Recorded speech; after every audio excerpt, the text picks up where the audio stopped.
verdade. Mas antes de mais nada, dê o seu like, se inscreva no nosso canal, pois isso é muito importante para nós. Então vamos ao tema de hoje, que é reclamação. Você se irrita com pessoas que reclamam o tempo todo? Cuidado! Quando os defeitos dos outros nos incomodam e nos tiram do sério, é sinal que temos o mesmo defeito. Mesmo que não tenhamos consciência deste defeito em nós mesmos. Reclamar de vez em quando é perfeitamente normal, mas temos que nos esforçar para não reclamar ou reclamar o mínimo possível. Sei que é difícil, afinal, a Terra é um mundo ainda inferior e não estaríamos encarnados aqui e nem estaríamos cercados pelo umbral se fôssemos perfeitos. Pode não parecer, mas parar de reclamar é muito mais difícil do que parece, pois não basta parar de reclamar para o exterior. É preciso não reclamar em nossos pensamentos. Por exemplo, a homossexualidade. Você pode discordar da prática homossexual, assim como pode discordar de como seu vizinho se veste, discordar de alguma religião ou da opinião alheia. Mas se o fato de discordar o incomoda a ponto de lhe causar revolta, irritação ou repulsa, é hora de procurar em seu interior para ver o que está motivando esta reação. Isso não é normal e indica um problema emocional que precisa ser resolvido. Pode ser um problema de criação, quer dizer, você foi criado daquela forma, desta forma, a pensar dessa forma, trauma de infância, indução religiosa equivocada, ou pode ser um desejo oculto pelo mesmo sexo e que a pessoa reprime. Assim, a pessoa na verdade odeia nos outros, mas o seu próprio defeito. Quer dizer, ela odeia nos outros o seu próprio defeito. Pois o outro é um espelho que reflete o seu íntimo. A pessoa, na verdade, tem medo das suas próprias fraquezas e isso a torna intolerante e agressiva. Eu me irrito muito com pessoas que vivem reclamando de tudo. Estas pessoas me tiram do sério e baixam a minha vibração. Mas, há pouco tempo, vendo um vídeo de um espiritualista, me dei conta de que estou projetando no outro o meu próprio defeito de reclamar. Assim, resolvi me policiar e descobri que eu também sou um reclamão compulsivo. Apenas sou mais discreto e não demonstro muito este defeito. Em pouco tempo de vigilância, me peguei reclamando no trânsito. Ora, é o cara que demora para arrancar quando o sinal abre. Ora, é o cara que anda devagar e não permite ultrapassagem. Ora, é o semáforo que fecha quando eu ia passar. Ora, é o cara apressado que buzina sem necessidade. Isso só no trânsito. Me vejo xingando uma pessoa que eu nem conheço. Isso é reclamar. E no comércio? É o supermercado lotado? É a mercadoria que está cara? É o vendedor que demora para atender por estar ocupado? E em casa? É a comida que não está do meu gosto? É o cachorro que late na hora que eu estou gravando um vídeo? Eu quero dormir. É o parente ou vizinho que coloca a música alta, né?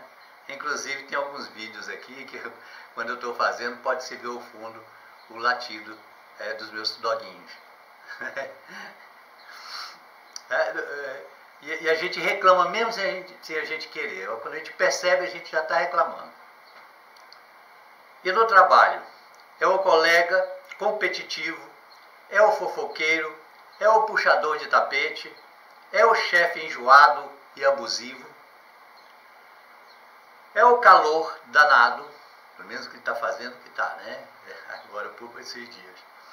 É o sol, é a chuva, a poeira ou a lama. Tudo é motivo de reclamação. Mas afinal, o que é reclamar? Reclamar é o inconformismo ou revolta contra fatos que estão fora do nosso controle, ou seja, tudo que está fora de nós. Nós só temos o controle, aliás, nós não temos total controle, mas nós só podemos controlar o que está dentro de nós. É a nossa reação às coisas, é a nossa emoção diante de um fato que não podemos controlar. Não é? Nós não podemos controlar as outras pessoas, como elas pensam, como elas agem. Nós não podemos controlar o tempo, não é verdade? Então, quando acontece alguma coisa que nós não gostamos e que não temos o controle, né, nós reclamamos. E ao reclamar, né, baixamos a nossa frequência. Você pode notar que toda reclamação ela nos deixa irritado, né? E isso abaixa a nossa frequência, né? E nos dá acesso às energias negativas, né? Que nos atingem. Não podemos ter o controle sobre os outros. Até podemos ter algum poder por algum tempo, mas na verdade isso é ilusão. Não podemos controlar como as pessoas agem no trânsito. Não podemos controlar o tempo e o meio ambiente. E não podemos controlar as funções involuntárias do nosso próprio corpo. E não podemos nem mesmo controlar a hora de chegada e partida deste mundo. Ou seja, nós não temos o controle sobre o nosso próprio corpo, né? Nosso coração, nosso estômago, nosso intestino, enfim, praticamente nossa respiração. Então, né? Nossa respiração podemos até controlar, mas não podemos, por exemplo, deixar de respirar, não é verdade? Então, nós não temos o controle total sobre o nosso próprio corpo, mas queremos controlar os outros e até mesmo o corpo dos outros, né? Dizer o que eles devem fazer ou deixar de fazer com o seu próprio corpo, né? Dizer qual a opinião que eles devem ter, né? Geralmente coincidindo com a nossa. Assim, devemos nos policiar e tentar diferenciar o que podemos e o que não podemos controlar. Ora, para que nos preocuparmos e nos incomodar com o que está fora do nosso controle. Ora, se está fora do nosso controle, para que se preocupar com isso? Perda de tempo, né? Isso é perda de tempo e de energia. E tanto tempo como a nossa energia são escassos e limitados, né? Nós não temos tempo e energia para jogar fora. Temos uma determinada carga de energia e um prazo de validade neste mundo, que, aliás, é muito curto. Para que desperdiçar tempo e energia com emoções e atitudes inúteis? Encarnar não é fácil.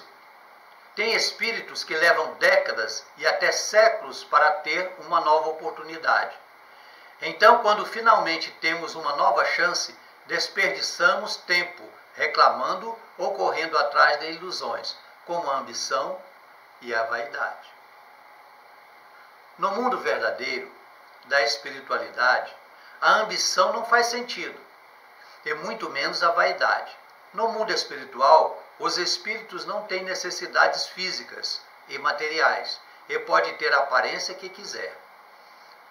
Ora, o espírito, ele tem a capacidade de plasmar a sua aparência. Ele pode modificar a sua aparência. Se ele quiser ser bonito, ele será bonito, né? Não as energias, tá? As energias que eles emitem, isso ele não pode controlar, né? Porque é a essência dele. Mas a aparência pode sim, ok?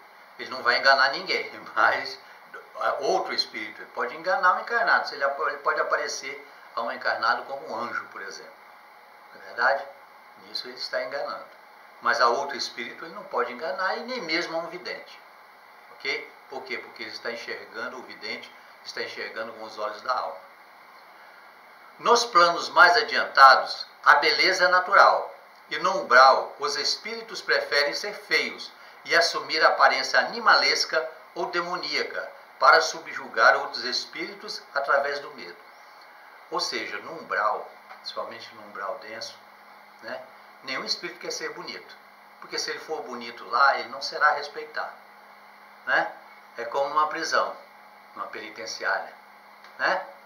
É o preso mais agressivo, é o preso, né, que mais mete medo nos outros presos, e esse aqui tem vantagem. Então no umbral ninguém quer ser bonito. Né? Quanto mais feio, melhor, para se impor perante os outros. Né? Já em mundos mais adiantados, não. Né?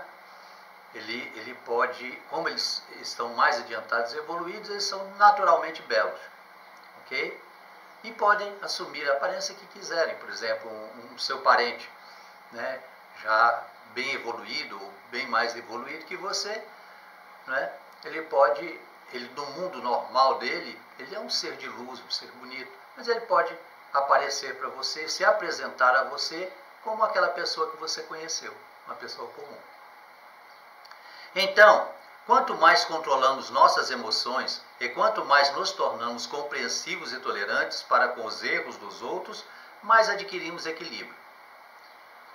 O umbral é um local de desequilíbrio em que as emoções dos espíritos influenciam e potencializam o desequilíbrio uns dos outros. Ou seja, um local em que todo mundo está desequilibrado, o desequilíbrio de um potencializa o desequilíbrio do outro. E se você conseguir atingir o equilíbrio neste plano e aprender e aceitar o que não pode controlar, sua estada no umbral será breve, ou talvez até imperceptível por falta de afinidade com o ambiente.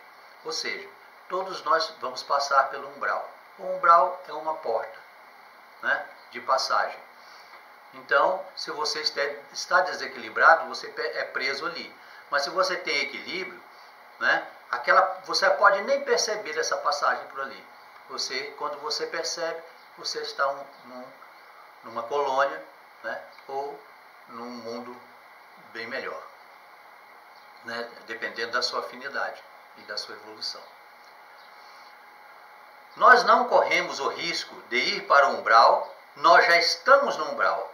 Portanto, o umbral é passagem obrigatória e todos passaremos por ele ao desencarnarmos.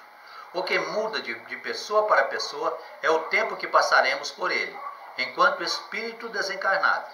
Conforme nosso estado mental, poderemos ficar no umbral por minutos, horas, dias, anos, décadas e até séculos, conforme o nosso desequilíbrio mais ou menos acentuado. O doguinho já está latindo. Não reclame. Todos querem ir para as colônias espirituais, mas para isso temos que ter o mínimo de equilíbrio. Seres muito perturbados, se admitidos nas colônias, poderiam sobrecarregar as equipes de socorro, tumultuar o ambiente e, sendo sua vibração incompatível com a vibração da colônia, estes seres desequilibrados seriam atraídos novamente para o umbral. Ou seja, seria inútil pegar uma pessoa muito desequilibrada e levar para uma colônia, né? Pois além de tumultuar o ambiente, né, com energias negativas ou até mesmo com suas próprias atitudes, né, eles vão ocupar as equipes de socorro e no final eles acabam sendo atraídos novamente para o umbral, né? Eles simplesmente não querem ficar ali, porque não querem a disciplina, porque, né, a sua mente, a sua vibração não é igual àquele ambiente. É como neste plano. Seres desequilibrados e viciados não se sentem bem em ambiente calmo e equilibrado, ansiando voltar para os seus iguais. Assim, comece hoje mesmo a se policiar para ver como você reage diante do que não pode controlar. E quantas vezes você reclama durante o dia. Você vai se surpreender. Procure ficar 2 dias sem reclamar, verbal ou mentalmente, e verá o quanto é difícil. Agora imagine o quanto deve ser difícil permanecer no umbral cercado de espíritos desequilibrados. Por isso, dependendo do estado de desequilíbrio, o espírito pode permanecer muito tempo no umbral, até que totalmente esgotado e cansado de sofrer e lutar contra o que não pode controlar, aceite a situação, acalme a sua mente e assim possa ser socorrido. Então vamos começar a fazer essa reforma agora, e assim evitarmos perda de tempo e muito sofrimento que pode ser evitado. Ou seja, você não precisa perder muito tempo, né, no umbral. Se você adquirir um certo equilíbrio, né, você passará pelo umbral até mesmo sem perceber ou ficará poucas horas, né, e a sua desculpa, né, e a sua energia, né, e a sua vibração, né, estando compatível com a vibração e a energia da colônia, você automaticamente será atraído para ela. E o inverso também, né? Mesmo que você consiga adentrar uma colônia, né? Se você tiver uma mente negativa e desequilibrada, o umbral te atrairá de volta. Ok? E ficamos por aqui. Desejo a todos muita paz, saúde, felicidade, harmonia, e que Deus ilumine e proteja todos os nossos caminhos, nos dando paz, saúde e prosperidade. Namastê. Até uma nova oportunidade, se Deus assim o permitir. Tchau.